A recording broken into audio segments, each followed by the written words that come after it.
Bom, nós vamos falar hoje sobre um projeto de vida verdadeiro, a única esperança. Esse é o nome da palestra. E quando a liderança do Eagles me pediu qual era o tema da minha palestra, eu fiquei uma semana para dar o tema, porque, tecnicamente, e como eu também faço palestras e ando por aí, a gente costuma fazer palestras muito técnicas, né? Estava até conversando isso com o pastor agora há pouco. E eu queria escolher um tema que tocasse na minha experiência de vida para poder passar para vocês. Eu sou um homem hoje com 65 para 60. Dia 1º de agosto, exatamente daqui 30 dias, vocês podem me convidar para uma festa e para o jantar, porque eu faço 66 anos. É épico isso, né? Fazer 66 anos e com essa criancice toda que eu tenho dentro de mim. Então, eu estava pensando, o que move alguém na vida a fazer as coisas, a conquistar as coisas, a tropeçar, cair, levantar e seguir em frente? Eu acho que só tem uma palavra que definiu, é isso. Para mim, chama esperança, né? E quando a gente começa a observar isso, a gente começa a perceber também que as pessoas têm, curiosamente, o jeitão de dizer que a esperança é a última coisa que morre.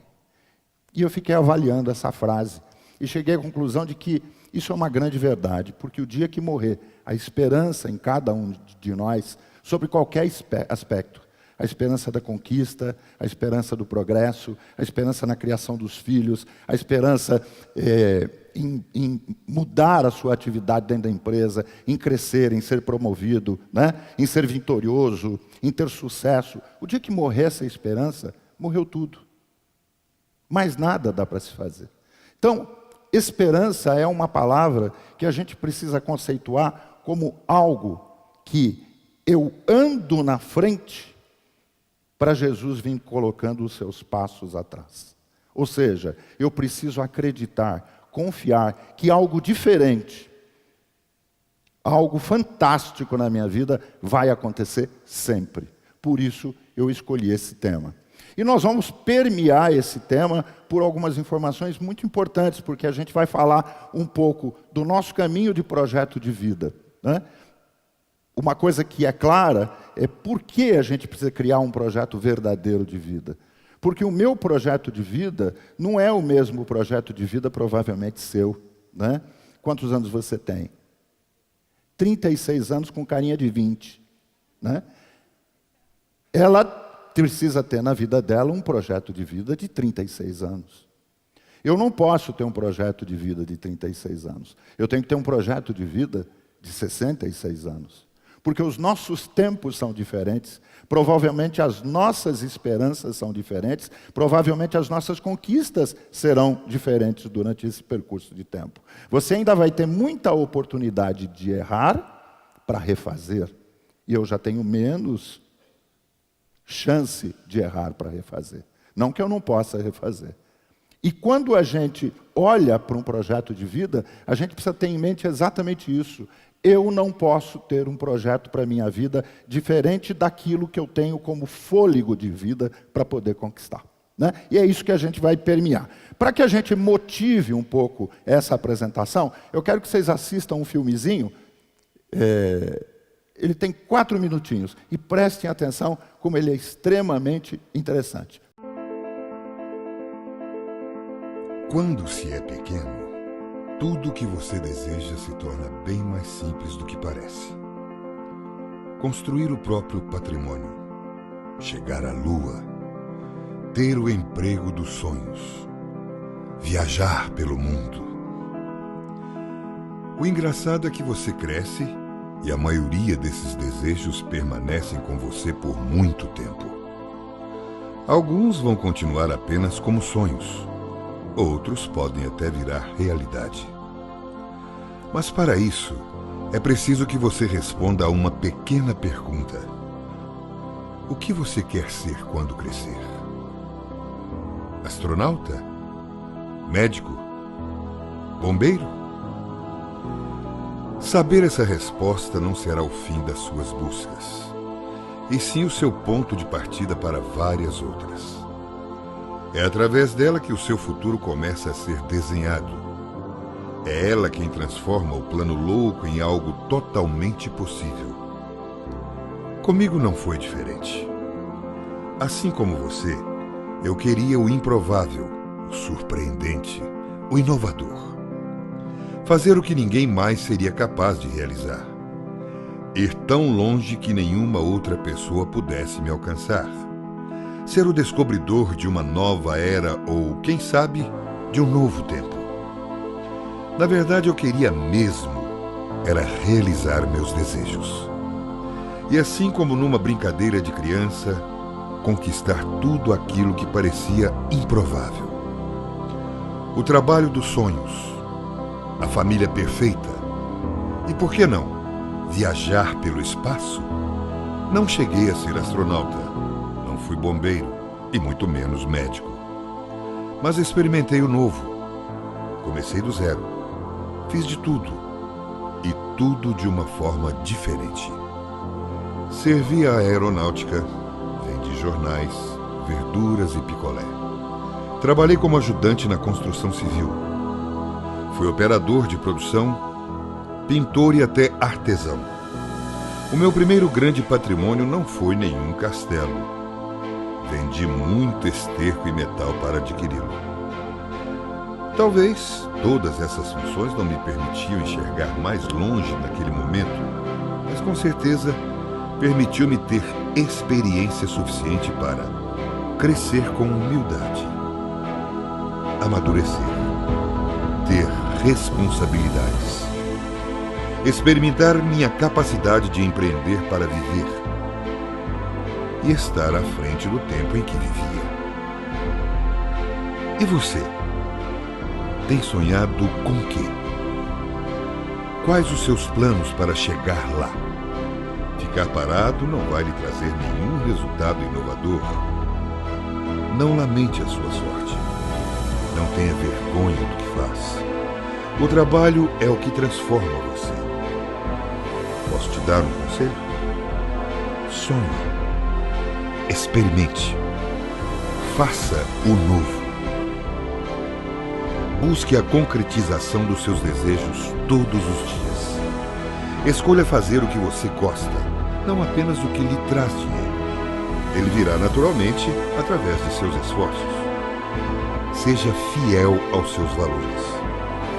Faça com amor e seja o melhor naquilo que faz. Lembre-se, você é o único responsável pelo seu destino. Coloque-se sempre em primeiro plano. Ame o próximo na mesma proporção que se ama. Somos todos capazes de ser e fazer. Não deixe que façam por você. Erre. Erre de novo. E através do erro, ganhe experiência. Não seja tão duro com você mesmo. E quando tudo parecer difícil, volte a ser uma criança novamente, sem nenhum medo de responder àquela simples pergunta: o que você quer ser quando crescer? Esse pequeno filmezinho é o nosso motivador para esse bate-papo dessa noite. O que é que você imaginou quando você era criança? Pequeno como aquele menininho lindo que está ali. O que eu vou ser quando crescer? O que eu vou ser quando crescer? E isso não precisa ser uma frase que a gente coloca como frase feita, né? E que a gente poderia imaginar só quando criança. A gente pode continuar se perguntando hoje: o que eu vou ser amanhã? Eu preciso ser melhor do que aquilo que eu sou hoje. E é dentro desse conceito e permeado por esse motivador que a gente vai bater esse papo dessa noite. Eu quero começar a falar com vocês sobre a identidade de cada um de nós. Quem eu sou, o que eu faço, por que eu estou aqui, para onde que eu vou, qual é o meu caminho. E a isso a gente dá o nome de identidade. E dentro desse conceito de identidade, eu preciso entender quem eu sou para mim e quem eu sou para os outros. Como é que eu me vejo e como é que os outros me veem. Esse conceito faz com que eu transforme a minha vida a cada instante. Me motiva cada vez mais a me transformar e a crescer, para que os outros passem a me entender como verdadeiramente eu sou, mas não como aquilo que eu gostaria de ser. Muitas vezes a gente olha para o espelho e se vê diferente. Eu, por exemplo, eu olho e me vejo Cristiano Ronaldo. Jogo a mesma bola, acreditem nisso. Só não tenho a mesma idade. Mas quando você se olha no espelho, você precisa se enxergar, mas não só como imagem, se enxergar por dentro. Quem verdadeiramente eu sou? Qual é a minha identidade? Que referência eu tenho para as pessoas que convivem comigo? Que referência eu sou para aqueles que trabalham comigo? Que referência eu sou na igreja que eu frequento, no clube que eu participo, nos eventos que eu crio? Qual é a minha identidade? Quem sou eu de verdade? Eu sou quem eu sou ou eu sou quem eu pareço ser? Como é que as pessoas me enxergam? Dentro desse conceito, eu começo a ir buscar um alvo de vida diferente. E começo a criar um processo de agregar valor. E agregar valor é muito interessante, e eu sempre conto em algumas palestras que eu realizava, eu contava a história exatamente da laranja. O que é agregar valor? Agregar valor é dar um valor novo a algo que você já tem de comum. A laranja, eu me lembro que quando criança, a minha casa era muito grande, era um terreno de 1.000 e poucos metros quadrados, lá no fundo do quintal, meu pai plantava, tinha jabuticabeira, tinha ameixeira, pé de laranja tinha uns 4 ou 5, né? Criava coelho lá no fundo, era fantástico. E eu me lembro que minha mãe colhia as laranjas e colocava na mesa do almoço, do jantar, e a gente tinha o prazer de ver meu pai descascar a laranja, cortar no meio, deixar no prato, e a gente almoçava ou jantava, e depois pegava aquela laranja e saboreava. A gente não tinha nem ideia de como é que aquela laranja parava ali. Mas era esse o processo. Era assim que acontecia. E muito provavelmente isso deve ter acontecido na vida de muitos de vocês. O valor que a gente daria a uma laranja. Mas essa laranja teve seu valor agregado quando alguém teve a ideia de fazer isso de uma forma diferente. Colocar na nossa mesa essa laranja já pronta, dentro de uma caixinha. Essa laranja aqui não custava nada. Minha mãe ia lá no fundo do quintal e apanhava aquilo todos os dias. Dava aquela amareladinha, ela já apanhava e colocava na fruteira. E no almoço do jantar a gente tinha como se fosse um ritual, uma coisa que acontecia sempre da mesma forma. E aquilo dava valor à existência da família. E aquela laranja não custava nada para a gente. Custava e dava valor à nossa vida, à nossa integração familiar. Mas aí nós criamos a laranja na caixinha. Essa laranja na caixinha você compra no supermercado. E esses valores acabam ficando para trás. O valor do convívio, o valor da participação, o valor do envolvimento, o valor do conhecimento da família, o amor, a conversa, o bate-papo. Você vai ao supermercado e compra. Eu estou falando de valores que são intrínsecos. Mas os valores extrínsecos disso é que aquela laranja não custava nada para a gente. E muito provavelmente essa caixinha custa uma verdadeira fortuna em relação às laranjas que a gente tinha sobre a mesa. Não é? Isso é agregar valor. A gente tem um processo chamado foco e especialização. O foco e a especialização está diretamente ligado à nossa capacidade de conseguir enxergar as coisas, desde a mais pequena até a maior. Quanto mais a gente se especializa, mais o nosso foco se amplia. Quanto mais a nossa capacidade de compreender todas as coisas aumentam, mais a gente enxerga. A gente acaba enxergando depois do que aquilo que a gente vê. Enxergar e ver são coisas completamente diferentes. A gente acaba buscando a formação contínua. O tempo todo a gente fica se esmerando. Você faz a sua escola primária, você vai para o ginásio, você vai para a faculdade. Mas no mundo de hoje, se você não buscar algo maior, algo que efetivamente te dê o entendimento de ser vitorioso, ou seja, se você não tiver uma faculdade, se você não for para o MBA, se você não construir um instrucional na sua vida que te faça melhor, ou seja, se você não for buscar essa formação contínua, você acaba perdendo o seu espaço. Outros vão tomando o seu lugar. Isso é extremamente importante para a gente começar a compreender que nós precisamos seguir nessa busca sempre de melhorar, não só sobre o estudo, o conhecimento, mas nos melhorar, né? Quando a gente estuda mais, vai buscar informação, vai para os livros, conversa com outras pessoas, a gente acaba mudando opiniões, melhorando a nossa vida, tendo um conhecimento maior de tudo, e muito provavelmente a gente passa a ser muito mais vitorioso do que aquilo que a gente se propunha a ser. Network, formar sua rede.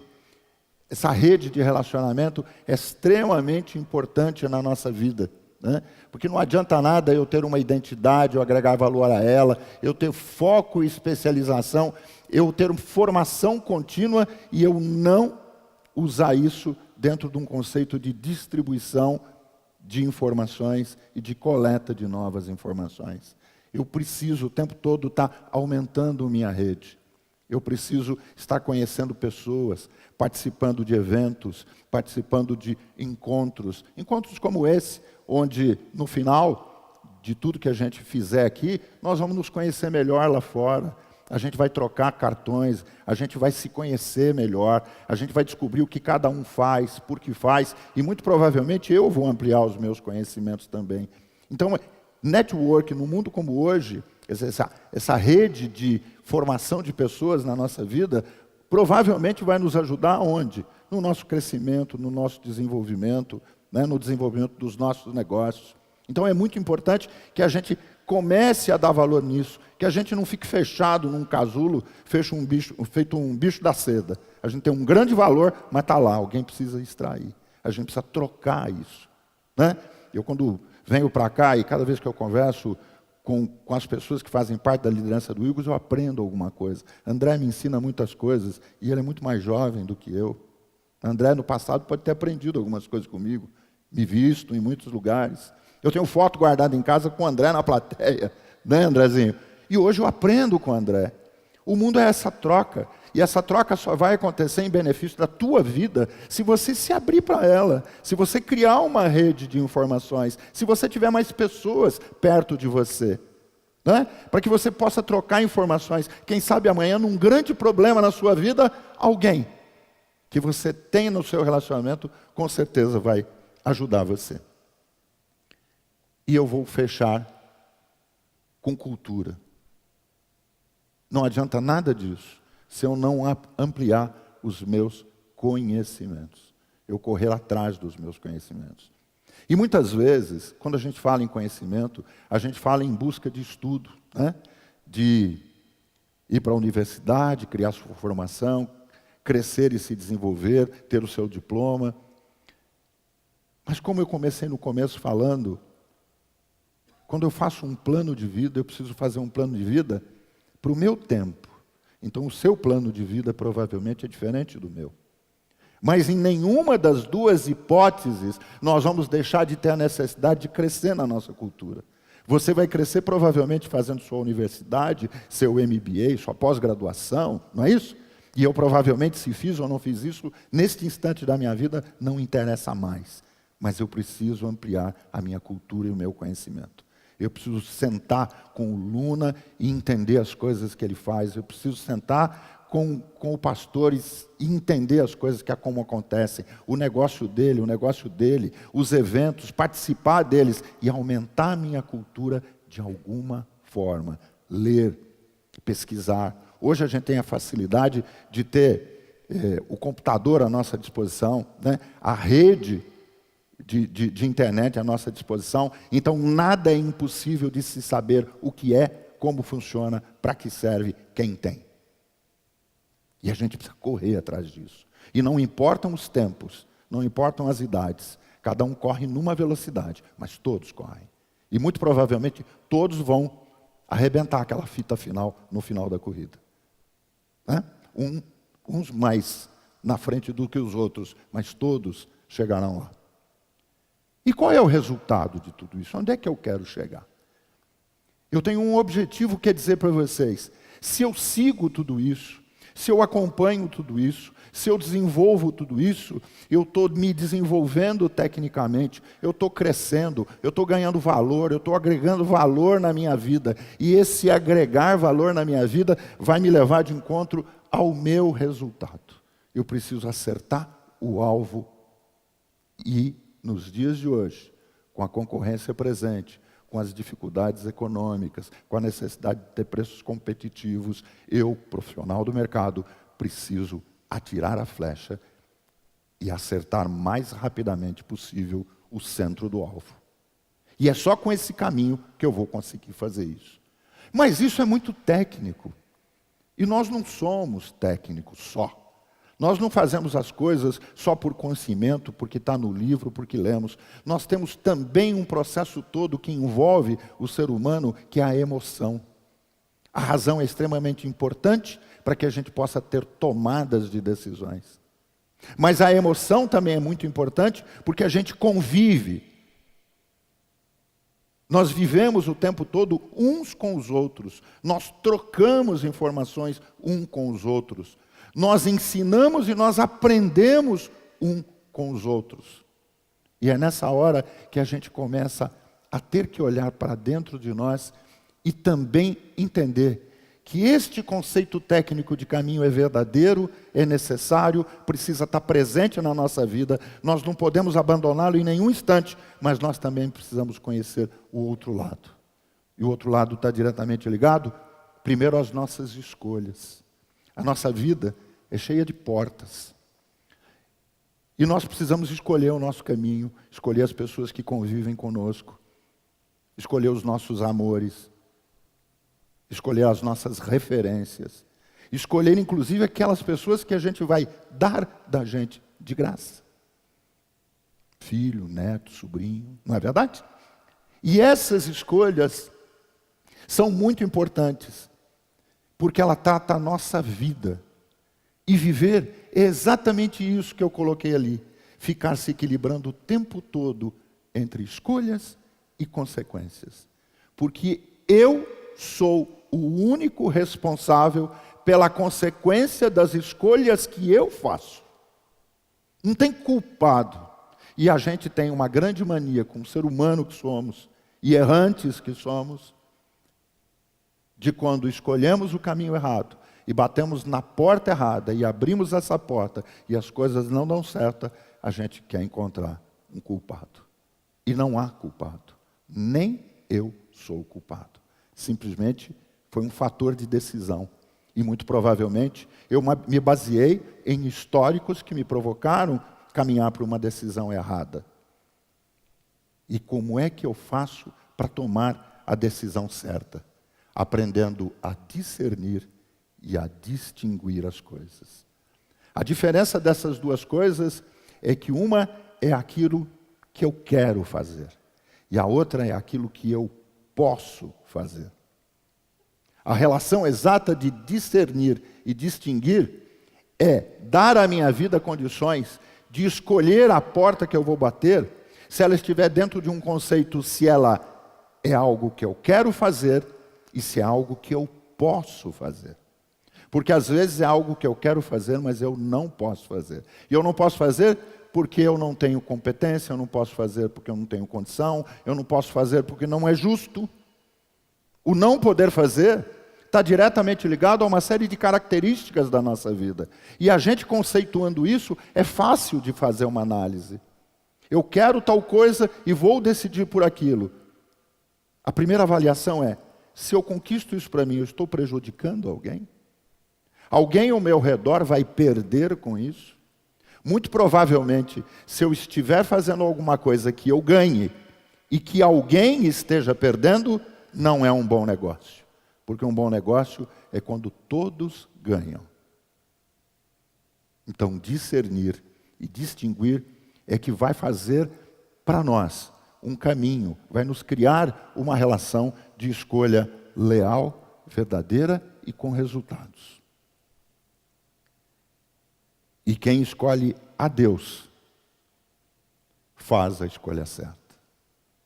O único conselheiro que pode nos ajudar na grande dúvida se nós estamos ou não escolhendo o caminho certo, a estrada correta, saindo da encruzilhada, indo para o caminho perfeito, é Deus.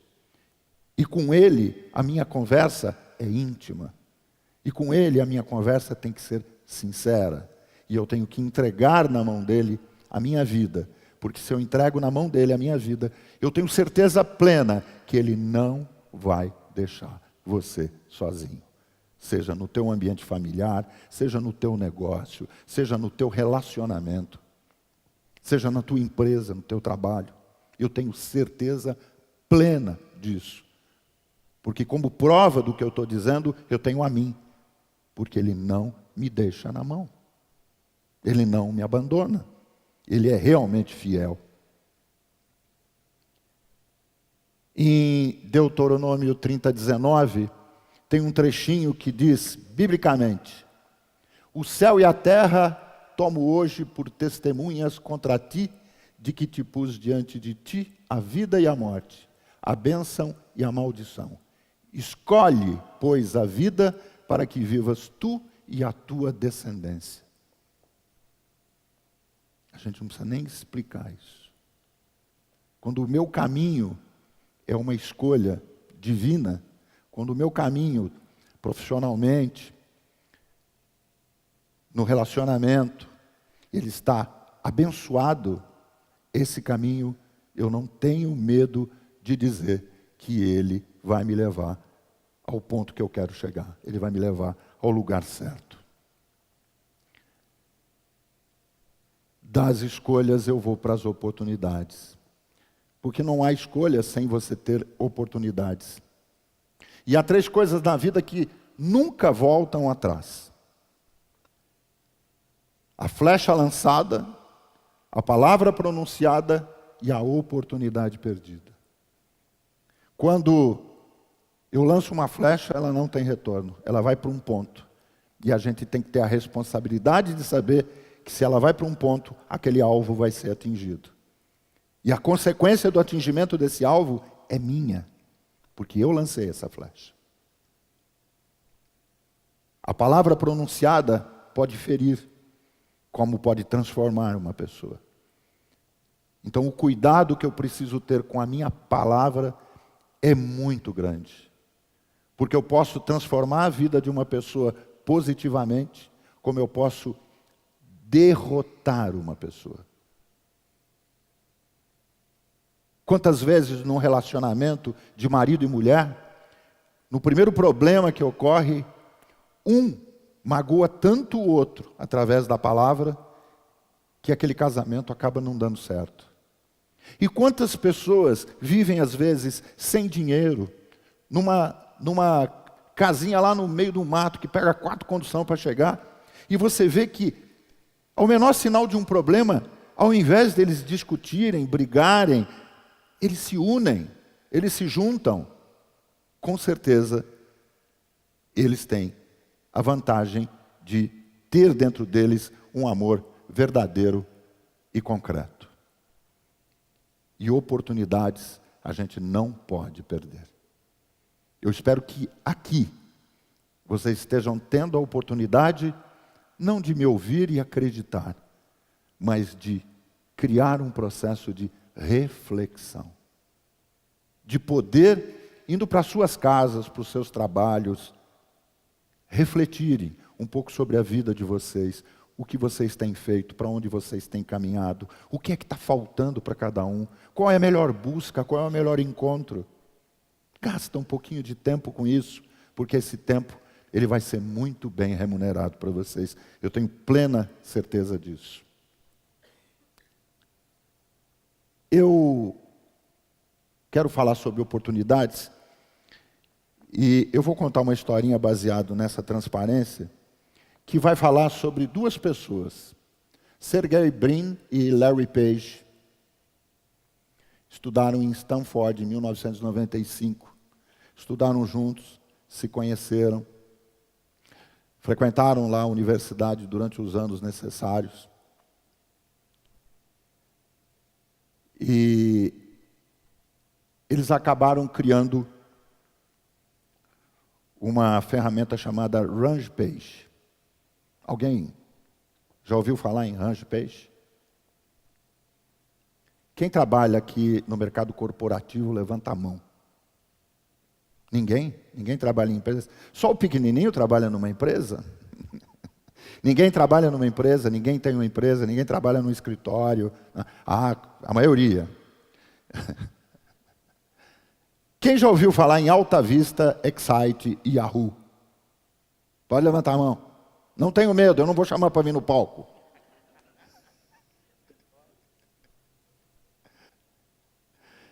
O Andy, que foi um dos donos e criadores da Sun Microsystems e ficou milionário aos 30 anos de idade, acabou investindo $100 mil, só um milionário, investiu aos 30 anos de idade, só $100 mil em Sergey Brin e Larry Page. Porque ele enxergou ali uma oportunidade. Porque esses dois rapazes levaram a ele uma filosofia chamada RangePage. E daí nasceu o Google. Só o Google. Que com $100 mil virou uma empresa hoje de 60 milhões de dólares. Bilhões de dólares. Falei milhões? Então, eu preciso voltar para a aula de leitura, né? E o RangePage tornou o Google o site mais visitado do mundo. O RangePage foi a descoberta que eles tiveram. Eles trabalharam na universidade durante todo o tempo juntos e criaram o RangePage, que nada mais é aquela busca que você coloca no Google e vem lá 1 milhão de informações em cima daquilo. Então você vai buscar qualquer coisa em qualquer lugar do mundo, né? Aquelas empresas não acreditaram neles. Mas alguém que era um visionário, por isso aos 30 anos já era um milionário, dono da Sun Microsystems, acreditou neles, investiu neles, e hoje está aí o Google, a maior ferramenta de busca do mundo. Provavelmente a única, porque a Yahoo está lá atrás, está todo mundo lá atrás. Qualquer coisa é o Google. Põe no Google o que você acha. Quer me procurar? Bota meu nome no Google. Você me acha? Estou lá. Incrível. Eu não sabia que eu estava lá. Eu estou lá.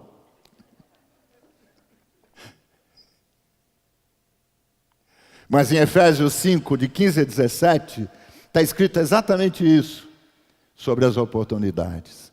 Tenham cuidado com a maneira como vocês vivem, que não seja como insensatos, mas como sábios, aproveitando ao máximo cada oportunidade, porque os dias são maus. Portanto, não sejam insensatos, mas procurem compreender qual é a vontade do Senhor.